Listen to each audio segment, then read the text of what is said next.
Hello दोस्तों, love for English literature में आपका स्वागत है। हम चौसर के कैंटरबरी टेल्स के प्रोलॉग को लाइन बाय लाइन समझ रहे हैं और इस सीरीज की हमने 10 वीडियो ऑलरेडी अपलोड की हुई हैं। यदि आप चाहते हैं कि आप शुरू से वर्ड टू वर्ड इस प्रोलॉग को समझें तो आप हमारी इस पूरी सीरीज को फॉलो कर सकते हैं। ये इस सीरीज का 11वां लेक्चर है।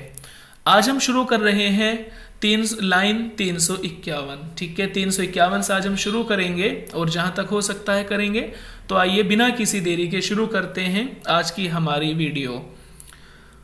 वो was his cook but if his sauce were poignant and sharp, कि वो माने परेशान होना, कि उसका जो बावर्ची था फ्रैंकलिन यानी फ्रैंकलिन का जो बावर्ची था वो हमेशा उस समय तक परेशान रहता था जब तक कि उसकी सॉस, उसकी चटनी बहुत ज्यादा तीखी और तेज नहीं हो जाती थी।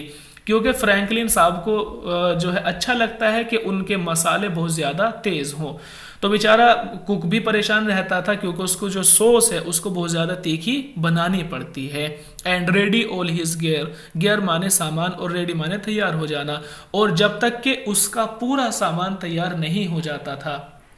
तो कहने का मतलब ये है कि बावर्ची यानी फ्रैंकलिन का बावर्ची, उसका कुक उस समय तक परेशान रहता था जब तक कि इसकी सॉस बहुत ज्यादा तीखी नहीं हो जाती थी और इसका सारा सामान तैयार नहीं हो जाता था।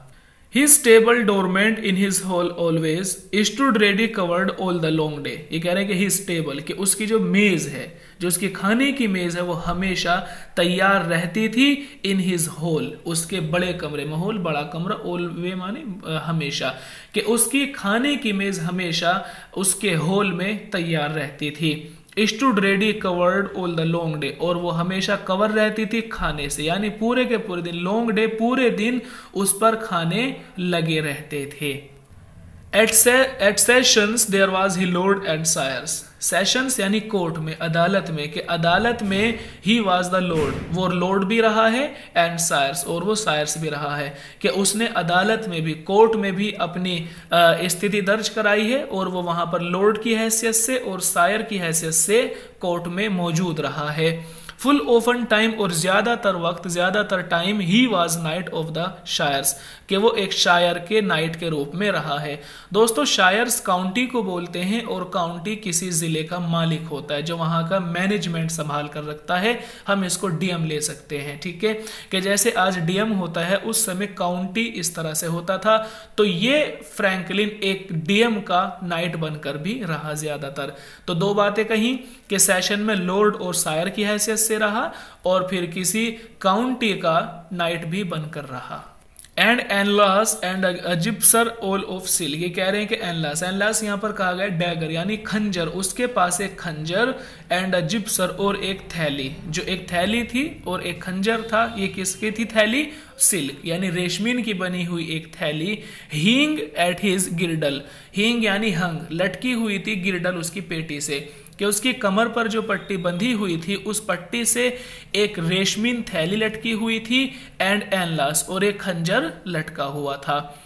और उसकी जो ये रेशमीन थैली थी वो कैसी थी? वाइट, वो बिल्कुल सफेद थी, एज मोन मिल्क, और इतनी सफेद थी जैसे कि सुबह की सफेदी होती है, कि सुबह की सफेदी के जैसे उसकी ये रेशमीन थैली सफेद दिखाई दे रही थी। Sheriff had he been and a counter, sheriff, यहाँ पे शेरिफ है ये, कि वो एक शेरिफ भी रहा, एंड अ काउंटर, और एक खजांची यानी जो कैशियर होते हैं, कि वो एक शेरिफ की हैसियत से भी उसने ड्यूटी की है, नौकरी की है, और एक काउंटर की यानी एक कैशियर के रूप में भी उसने काम किया है।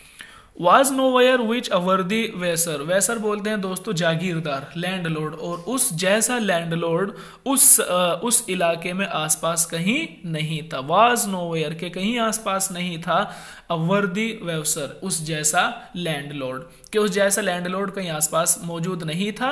और उसने एक कैशियर के रूप में भी जॉब की है और उसने एक शेरिफ की भी जॉब की है।